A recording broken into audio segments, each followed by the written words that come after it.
What is up guys, Tejas here from 11 Gauge Recordings, and this is a continuation from the previous video where I'd mentioned that I'll be getting into Pro Tools and showing you guys how I think a band should approach recording a demo, which will make a mix engineer or studio engineer's job much more easier and will help us as engineers serve you guys as bands much better.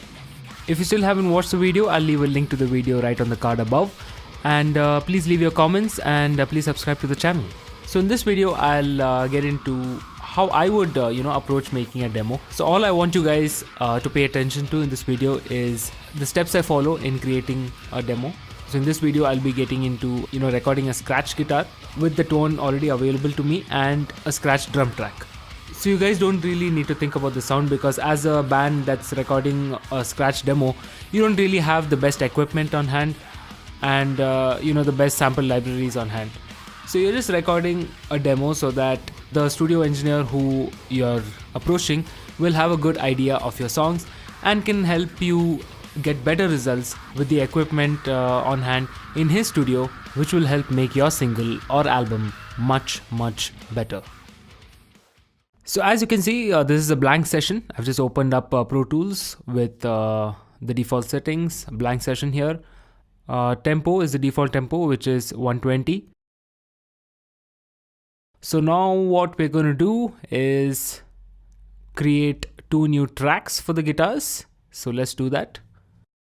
So to create the tracks on Pro Tools, it's Shift Command N. We're going to just drag this up here and let's create 2 mono audio tracks. It's done.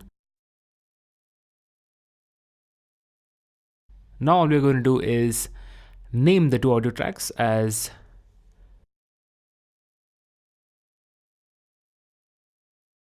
guitar left and guitar right. There we go. That's it. Let's assign the tracks to the right inputs.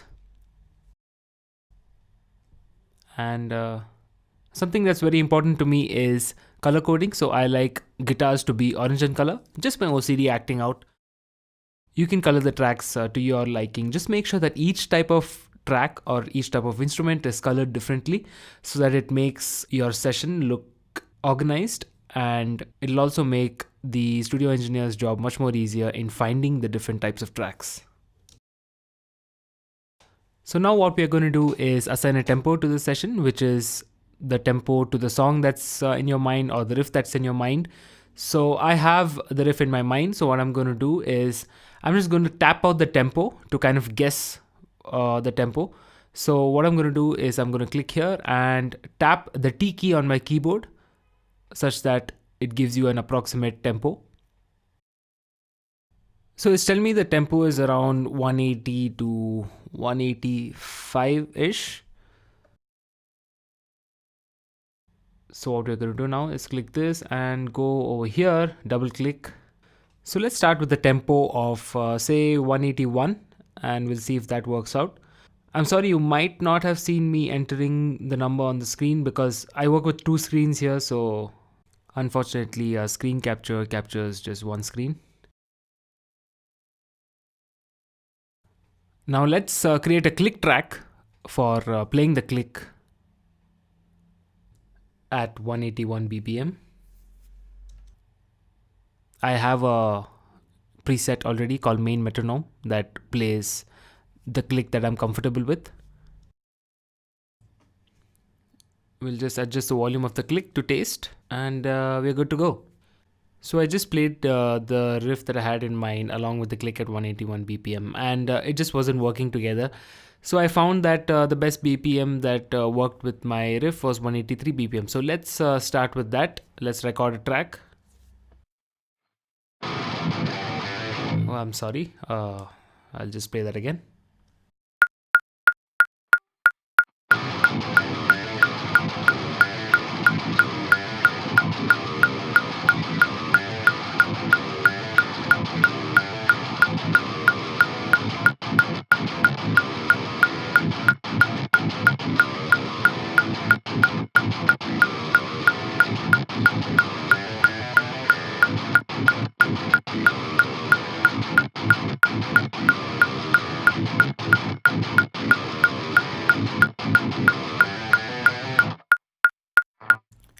Let's record the second track now. This is to double track the guitars.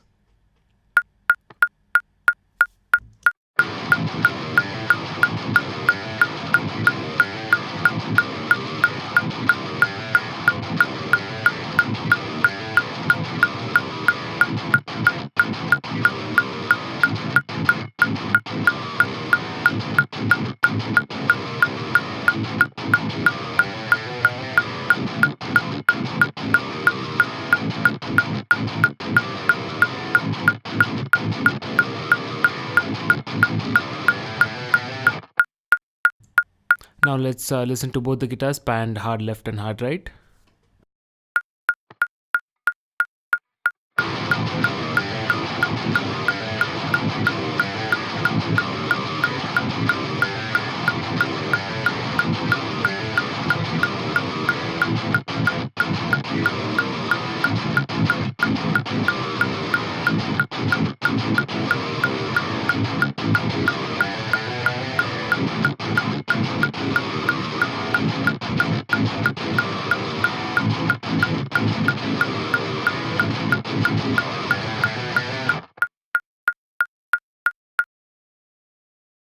So that's it for the guitars actually. So it's on time, it's on click.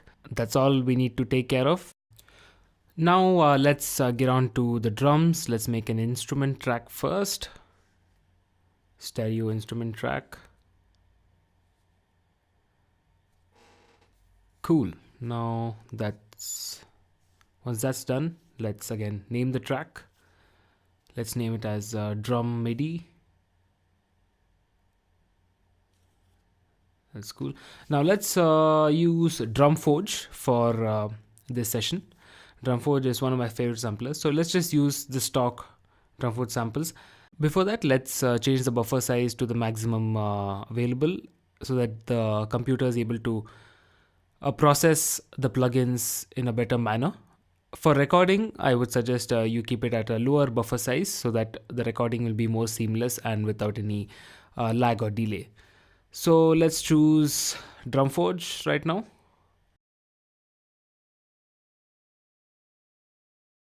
So for this example, we'll just choose stock DrumForge samples without any processing. So what we're going to do now is I'll just hit record. Just record a small part so that we can go ahead and go into the MIDI mapping window. Cool. So let's choose a kick. So I usually choose this, and let's see.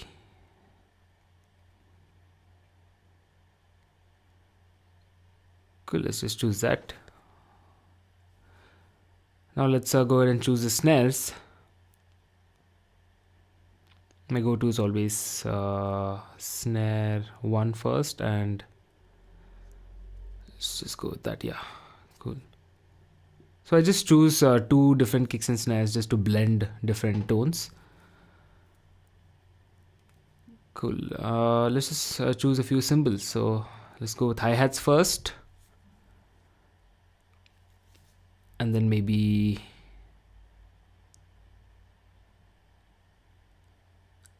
yes, let's do a China because there's a breakdown kind of a part in that. So yeah, let's just go with that for now. Let's go to the MIDI window. So the kicks are usually found on 1. Yes, there it is. Just place it on grid, increase the velocity so that it gives us the maximum impact with that hit. Just decrease the click a bit so they can hear the drums better. So now, because I've done this quite a few times, I kind of know where exactly to place the kicks and snares. But if you're not really sure about this process, you can just keep experimenting with these kick and snare placings and choose what works best for you. So I'm just going to place the kicks where I feel it's going to work well with the riff.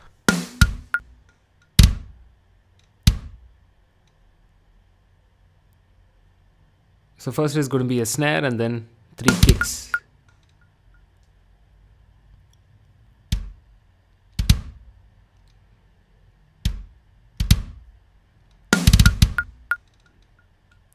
Yeah, that should kind of go with the riff.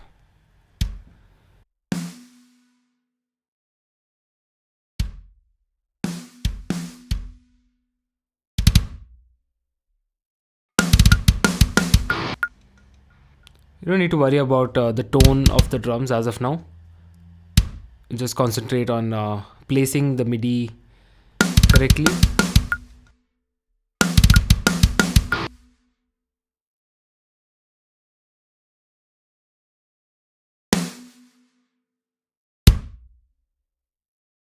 So programming the drums and keeping it ready will give the engineer a good idea and can help him program the drums if needed with his own sample libraries.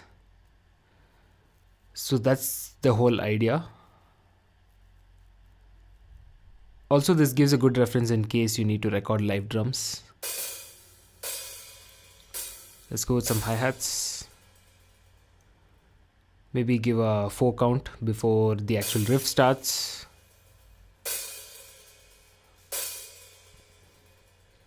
Yeah, that should do it. Cool, that's a good starting point. Now let's duplicate that because the riff again repeats.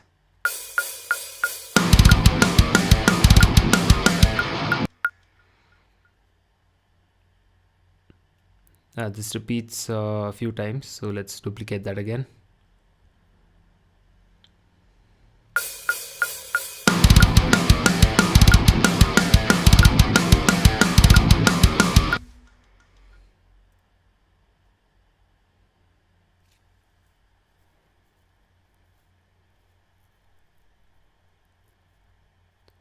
Let's just change the kick because this is a bit clicky, so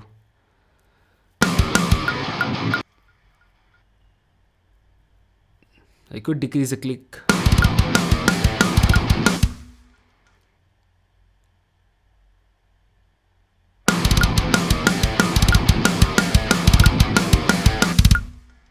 So what you can do is just blend and see what tone works for you. Just blend the 2 kicks and see what works for you better. What I'm going to do is I'm just going to choose a different set of kicks. Maybe this one.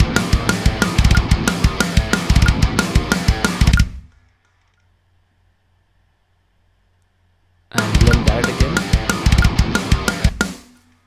Decrease the snare and blend the 2 kicks.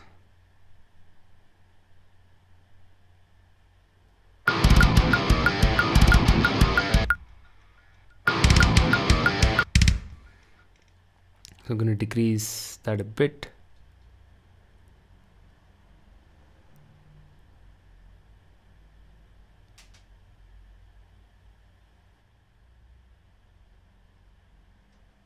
You know what, let's choose I like the click of this kick, so let's just decrease the click of this click.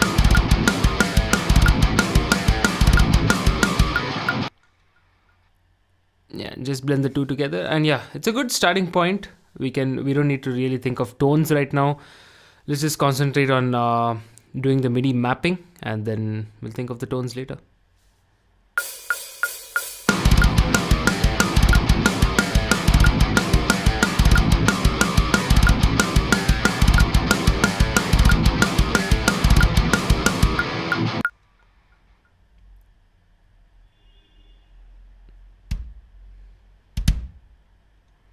So I usually like to finish the kicks and snares first and then go into the cymbals.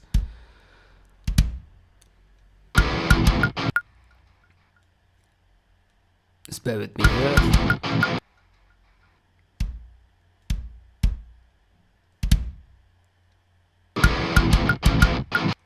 So if you're doing this for the first time, you might take a little longer than this, but it's all cool. Believe me, it helps a lot once all these things are ready. So it's all worth it.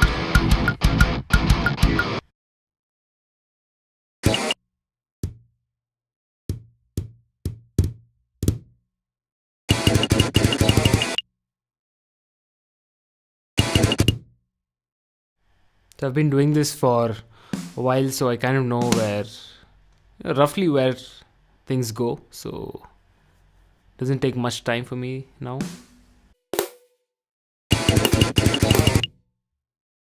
So this is how I would kind of go about this riff. It might differ from person to person, so it's all cool. This is how I would program it. It's a subjective thing. Let's repeat that.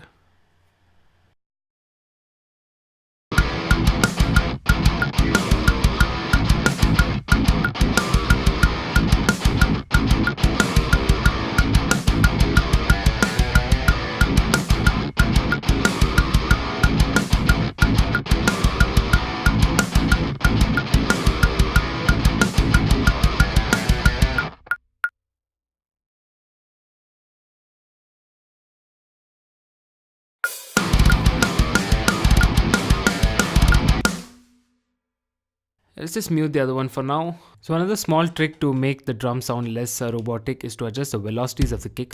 So the first kick is always going to have more impact than the other 3 kicks in that triplet feel. So just decrease that.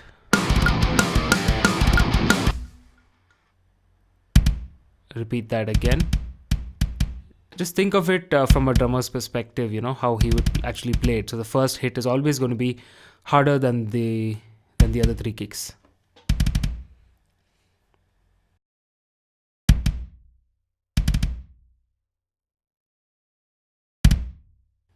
There's obviously a faster way to do this, but I'm just gonna do it this way so that you guys can see what exactly I'm doing.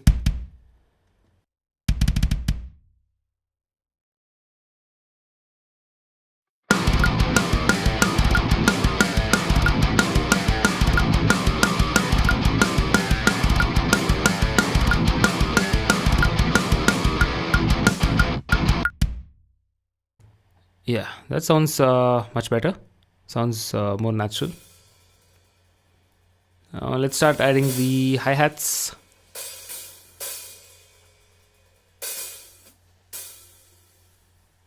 Search for the right hi-hat hit. Bring that over here. Let's duplicate that.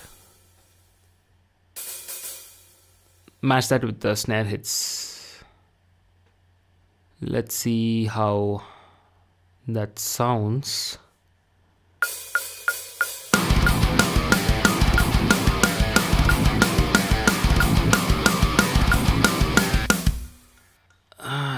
I'm not really liking that. So let's see if I find another hit that works better.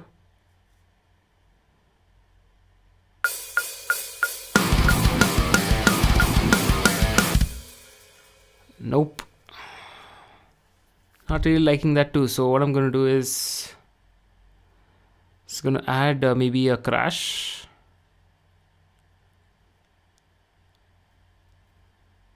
Before that, let's just try another hi-hat and see if that works.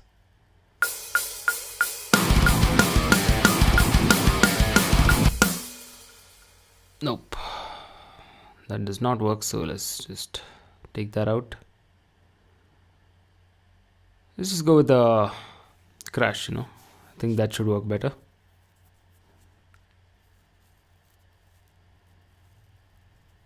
So let's just map out the crash. Hopefully that works for this riff.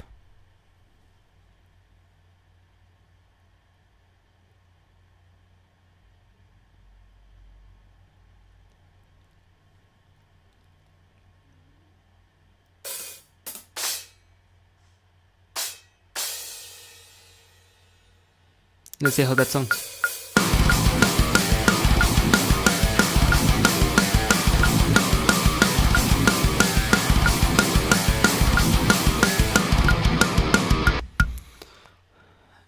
sounds better. Duplicate that. Yeah, right there. Now let's just go and decrease the level of the crash. It's a bit too loud.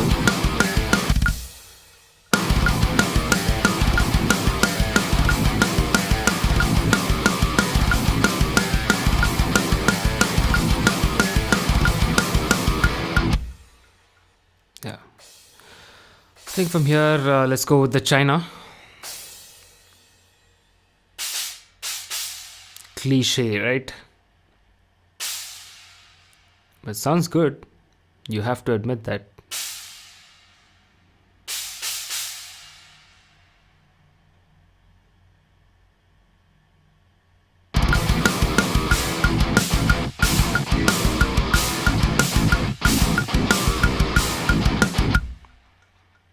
Yep.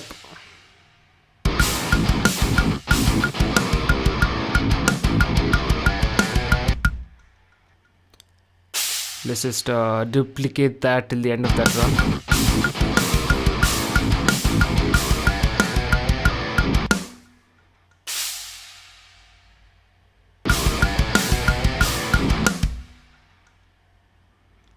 And now for the last part, let's just double the time of that China hit. So what we're going to do is just select this entire thing, duplicate that, and then it's going to place or duplicate the Chinas so that it plays double time.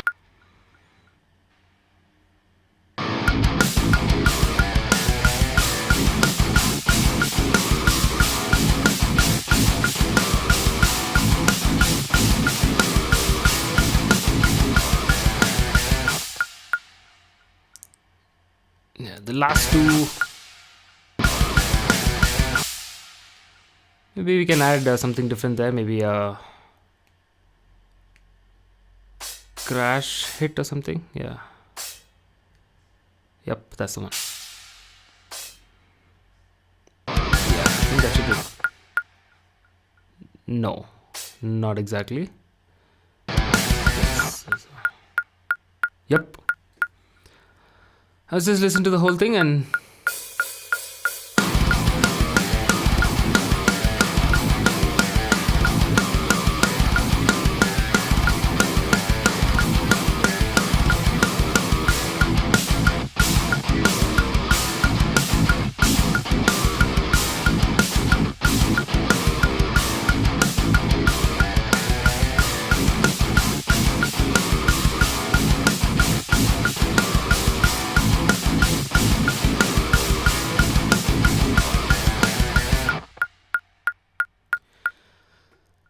so that's about it. You see how good a starting point that is for getting your demo done. I hope you guys learned something from this, and please follow these steps when you're trying to make a song from scratch. It helps out when you do things a bit more systematically. Helps us as studio engineers, work with you better.